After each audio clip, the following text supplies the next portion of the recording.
The preseason was over. The lights inside Chase Center dimmed down on a Friday night after a narrow 106-103 loss to the Clippers. For Steve Kerr and his Golden State Warriors, the real challenge wasn't behind them, it was right ahead. The regular season opener against the Los Angeles Lakers loomed large, yet one question still hung heavy in the Bay Area air. Who's going to start on Tuesday night? Moses Moody's strained calf had changed everything.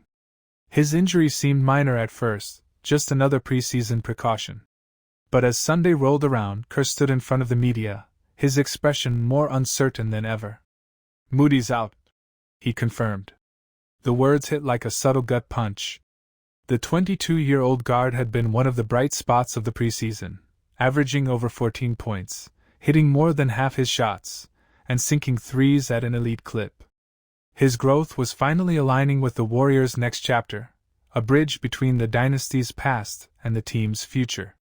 Now, that bridge had cracks. Jimmy Butler and Jonathan Kuminga, both battling ankle tweaks, were back in scrimmages. Kerr smiled when he mentioned them, a veteran fighter and a rising star, sharing the floor again, both questionable but expected to suit up for the opener. Yet, with Moody sidelined, Kerr admitted what everyone already sensed: the Warriors still didn't know who their fifth starter would be. Steph Curry and Draymond Green were givens. They always were. Two pillars of an empire that had redefined modern basketball. At Jimmy Butler, the Warrior who joined the Warriors, a player whose mentality mirrored Draymond's fire and Steph's competitive calm. Brandon Podziemski, the young lefty shooter who'd impressed everyone with his poise and basketball IQ, was next in line. That made four. But the fifth? That was the puzzle. Kerr mentioned Al Horford, the seasoned veteran, now 39, who had arrived in Golden State to anchor the defense, share wisdom, and provide stability. He could start, yes, but playing him more than 25 minutes was risky. "We have to think about the rotation," Kerr explained. If Horford started, there would be long stretches on the bench later in games. If he came off the bench, the Warriors might lose early balance. Then there was Kuminga, the athletic, versatile forward whose evolution had been the talk of the league last season. Kerr could go small, play Kuminga at the 4, and push Green back into his familiar role as a small ball 5. That combination had defined the Warriors' most dangerous lineups in years past: chaotic, fast, unpredictable, but deadly. Draymond Green, now entering his 14th season, laughed when asked about it. "If I have to play the 5 again," he said, half joking, "I'm going to ask for a trade." The reporters chuckled, but they all knew what he meant: not frustration, but fatigue. Green had carried the weight of being the undersized center for nearly a decade, outsmarting giants with heart, timing, and instinct. He had become the heartbeat of small ball basketball. But even after all these years, Green's answer was still the same: do whatever it takes to win. "I've teetered with it my whole career," he said. "Sometimes I'm the 4, sometimes the 5. But whatever puts us in the best position to win, that's what I'm going to do." His voice carried both pride and perspective. "Playing the 5 isn't always about size. It's about the size of the heart. And I think mine's as big as anyone's in this league." For Kerr, that selflessness was the foundation of every championship run. He had watched teams rise and crumble under ego, but this group, with new blood like Butler, Podziemski, and Horford, still carried the culture built by Curry and Green.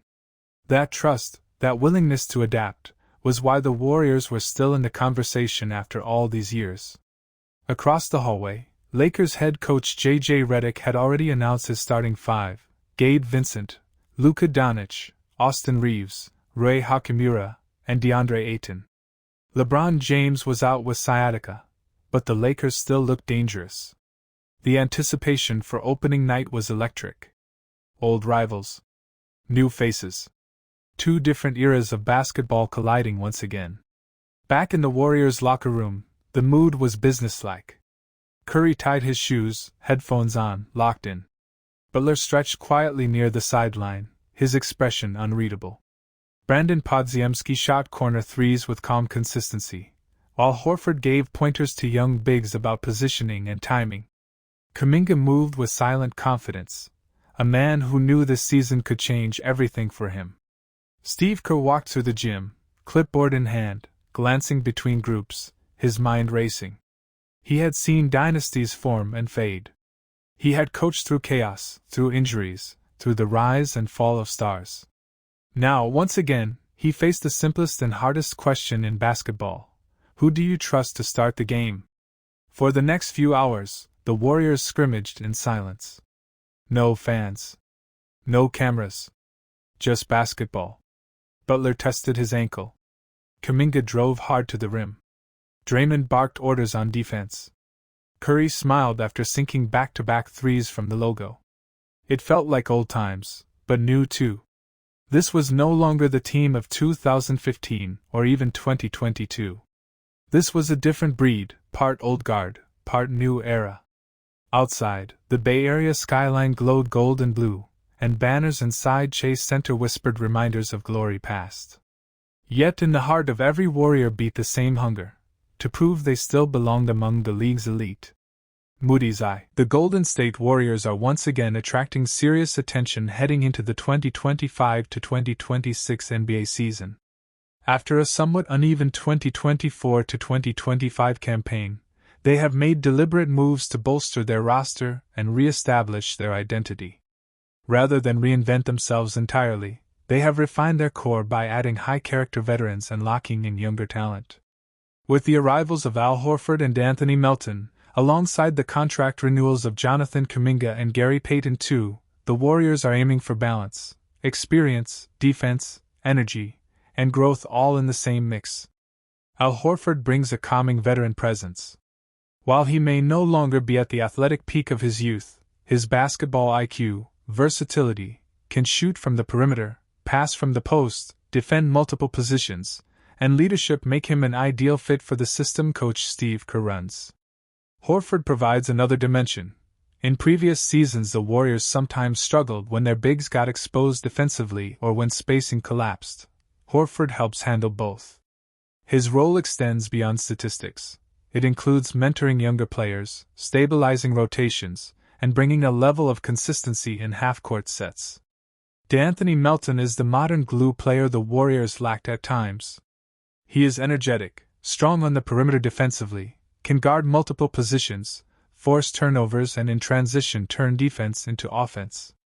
His fit beside the likes of Stephen Curry and other shooters is logical. He doesn't demand the ball to be effective. He moves, cuts, spot-ups, and defends. In preseason scrimmages, the chemistry between Melton and the veteran core has already hinted at promise. Those hustle plays, the deflections, the fast breaks initiated by stops have been showing up. Locking in Jonathan Kuminga on a new deal was a smart long-term and short-term move. Kuminga has shown the physical tools, athleticism, length, strength, to impact both ends, and now he's entering the stage where refinement of his decision-making and consistency matter. The Warriors are ensuring their future while also trying to win now. Gary Payton II remains a key part of the identity. Relentless on defense, unafraid, brings fearlessness. Having him back ensures that the team retains its defensive spine and hustle culture. In the 2025 preseason, the Warriors offered glimpses of a team rejuvenating itself. The offense looked smoother. Ball movement improved, more off-ball motion, better spacing. Curry looked refreshed, focused. His leadership is more important than ever. The younger players such as Kuminga and others seemed more ready to contribute, showing less hesitancy. On defense, the team appeared more cohesive, rotations tighter, communication improved, and the new additions seemed to have bought into the system. The bench showed signs of stronger production, which was an area of concern in previous seasons. Yet, challenges remain. Steve Kerr must find the right balance between giving veteran minutes and developing the young core.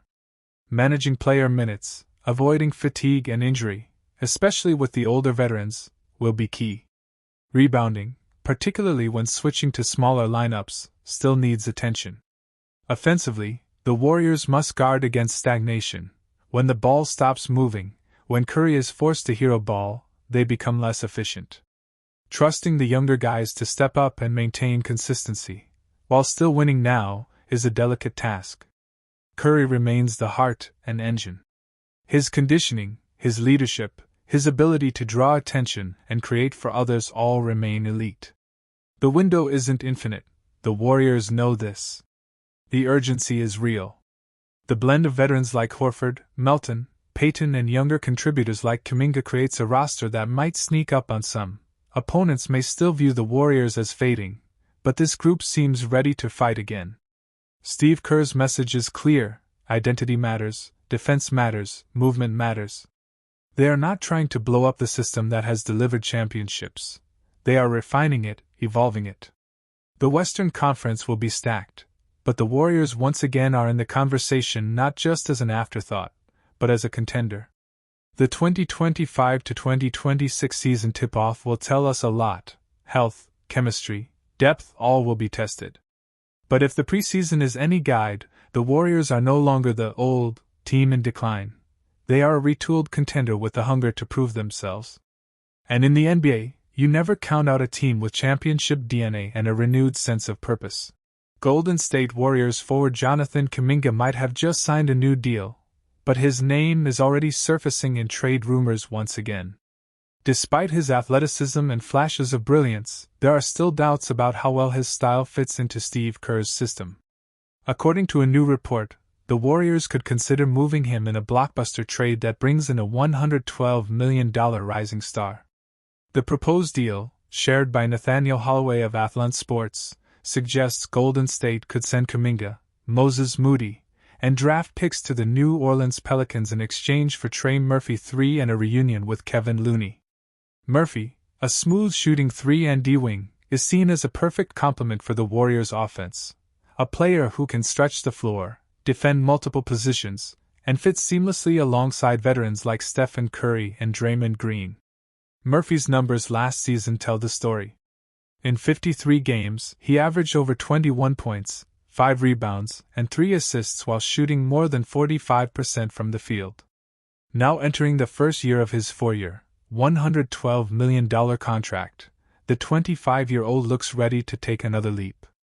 For Golden State, landing Murphy could be both a short-term boost and a long-term investment as the team plans for a future beyond the Curry-Green era.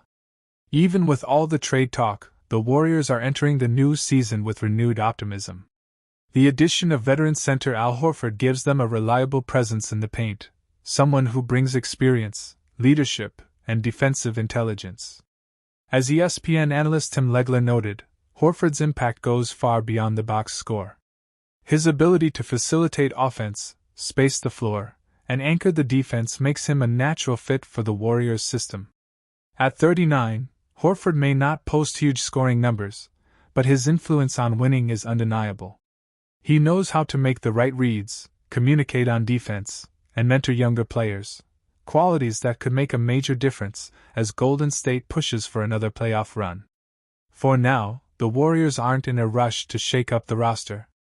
The front office wants to see how the current group performs before the February trade deadline. Still, if Trey Murphy becomes available and the Pelicans show interest, expect Golden State to at least pick up the phone. A swap involving Kuminga might be painful, but if it brings another two-way star to the Bay Area, it could be the kind of move that extends the Warriors' dynasty for years to come. Fans are buzzing. Some say the NBA just handed Curry another MVP season. Others argue the league is making it too easy for shooters. But the truth? Basketball evolves. And the league is always finding ways to protect its most skilled players, to make the game cleaner, safer, and more spectacular. And when Curry's shooting deep threes without worrying about a slap on the wrist, everyone wins. As the 2025-26 season begins, the Golden State Warriors find themselves at another turning point. They're older, but smarter. Experienced, but still hungry. And now, the rules themselves seem to favor their style of play. Stephen Curry has already changed basketball once. Now, he might do it again. Because when you protect the greatest shooter of all time, you might just unleash another Warriors revolution. The NBA offseason is always full of speculation, but this year, one name keeps popping up in the headlines for the Golden State Warriors: Bam Adebayo of the Miami Heat. Reports from Brett Siegel of Clutch Points suggest that if Adebayo ever requests a trade, the Warriors would be among the top teams interested in acquiring him. Why is Bam so intriguing to Golden State? His skill set mirrors that of Draymond Green but with an added scoring punch.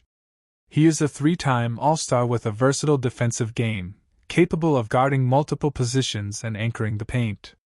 Offensively, he can create his own shot, pass effectively, and stretch the floor.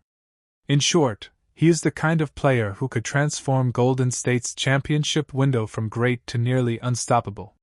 For fans, the idea of Bam joining the Warriors conjures exciting scenarios: Curry driving and kicking out to Adebayo spotting up for a mid-range jumper, or Green and Adebayo forming a defensive tandem that could shut down almost any opponent.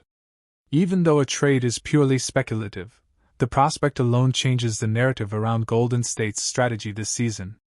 Last season, Bam averaged 18.1 points, 9.6 rebounds, and 4.3 assists per game, showcasing both scoring and playmaking.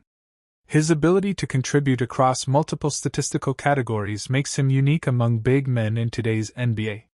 If he were to join the Warriors, the team would essentially be adding a secondary playmaker. Imagine the floor spacing with Curry on the perimeter,